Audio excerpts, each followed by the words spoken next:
सबूत मांग रहे हैं युग, क्योंकि इस घोर कलयुग में ये जानना बहुत मुश्किल है कि किसके ऊपर भरोसा किया जा सकता है और किसके ऊपर नहीं। हमें नहीं पता कि किसी के दिमाग में क्या चल रहा है। जब से इसे पता चला है कि व्योम और परी की शादी होने वाली है, तब से ये इतनी उखड़ी उखड़ी क्यों है? असल में सिर्फ ये यही चाहती है कि परी की शादी व्योम से ना हो, इसलिए क्योंकि शादी के बाद परी इसकी जेठानी बन जाएगी और ये उसकी देवरानी होगी। इसलिए क्योंकि इसने जिंदगी भर परी के ऊपर अपना हुक्म चलाया है, लेकिन शादी के बाद इसे परी की हर बात माननी पड़ेगी। और यही नहीं, रही व्योम की बात, कि जब से इसकी और व्योम की शादी तय हुई थी, तब से तन्वी व्योम को पसंद नहीं है। ना तब थी और ना आज है।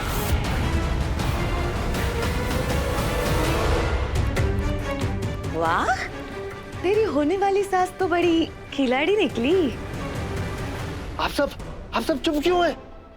किसी को भी तन्वी की बातों पे भरोसा नहीं है क्या?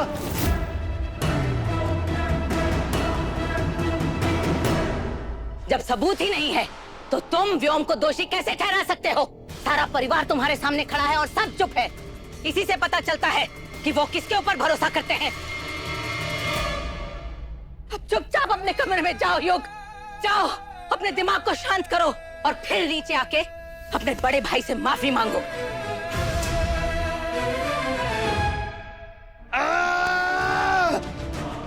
माफी? मैं दूर दूर तक किसी से माफी नहीं मांगा और मैं अभी ये घर छोड़ के जा रहा हूं तन्वी को लेकर।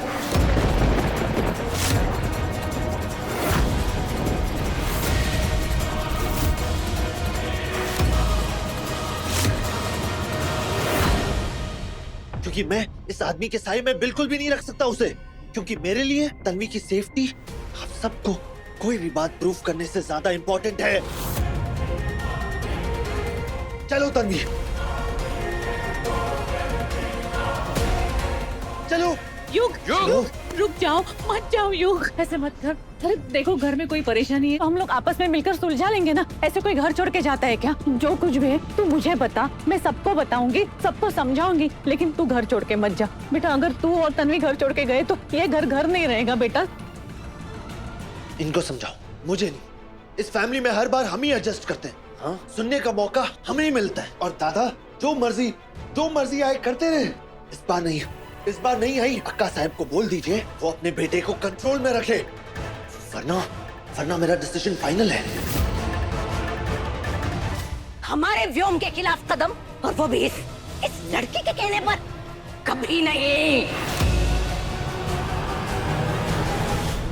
व्योम हमारे परिवार का सबसे बड़ा लड़का है। वो हमारा खून है, हमारा वंश है, और खून के रिश्ते किसी बहू के झूठे आंसुओं की तराजू में नहीं तोले जाते।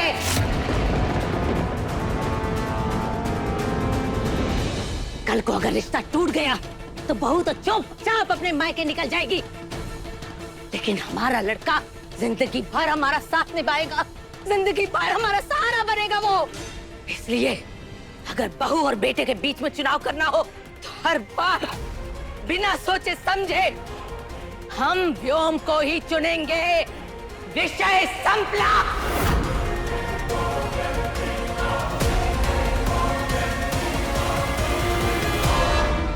अरे कट क्यों किया तूने? अरे अभी तो मजा आ रहा था। घर से कौन निकलने वाला है और किसकी अकल ठिकाने आने वाली है वो पता चलता ना। येड़ी आई, तुझे यहाँ मजे आ रहे और वहाँ ताई ने पूरा घर सर पे उठा रखा है। अगर ताई के इस तमाशे की वजह से मेरी और व्योम की शादी पे इतनी सी भी आँच आई ना, तो मैं भी चुप नहीं बैठने वाली हूँ। तन्वी ताई की जिंदगी में बवाल मचा दूंगी। कसम, क्या कर रही है आप? आप इस घर की बड़ी हो, आपने इस परिवार को जोड़ के रखा है अक्का साहब। इसे बिखरने से बचाइए अक्का साहब, प्लीज अक्का साहब। देखिए, मैं मानती हूँ मेरा युग बहुत जिद्दी है, थोड़ा गुस्सा करता है, लेकिन कोई तो वजह होगी ना। उसने इतना बड़ा कदम उठाया है तो प्लीज उसकी बात मान लीजिए ना, प्लीज अक्का साहब। बात सिर्फ इतनी सी है वैष्णवी कि तुम्हारा बेटा अब तुम्हारा बेटा रहा ही नहीं है। वो दुम हिलाता हुआ एक पालतू जानवर बन चुका है। और उसके गले में पट्टा डला हुआ है जिसकी नकेल इस तन्वी के हाथ में है। मालकिन जिधर, जानवर उधर।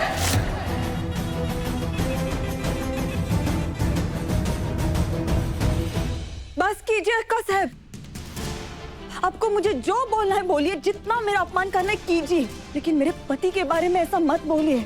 मैं चुपचाप अपने पति का अपमान नहीं सुन सकती। अच्छा, तुम अपने पति का अपमान नहीं सुन सकती, लेकिन दूसरों के बेटे का अपमान कर सकती हो। वाह, अच्छा तराजू है तुम्हारा तन्वी, जिसमें हमेशा तुम्हारा ही पलड़ा भारी रहता है। पालतू जानवर, गले का पट्टा, पालतू जानवर ही सही कह लीजिए अक्का साहब, कोई इशू नहीं है। पर एटलीस्ट एक पालतू जानवर वफादार तो होता है, इंसानों की तरह नहीं जो अपनों के बीच में रह के ही उन्हीं की इज्जत का शिकार कर रहा होता है।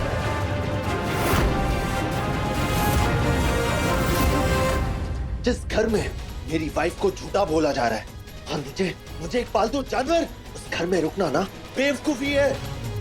नहीं रुकना है मुझे इस घर में, जा रहे हम यहाँ से। बाबा युग तो गुस्से में है, लेकिन प्लीज आप कहेंगे तो आपकी बात नहीं टालेंगे बाबा, प्लीज। नहीं रोकूंगा ऐसे, जाना है तो चाहे। एक दिन ऑफिस की जिम्मेदारी संभाली नहीं गई और खुद के पैरों पे खड़े होने चले हैं।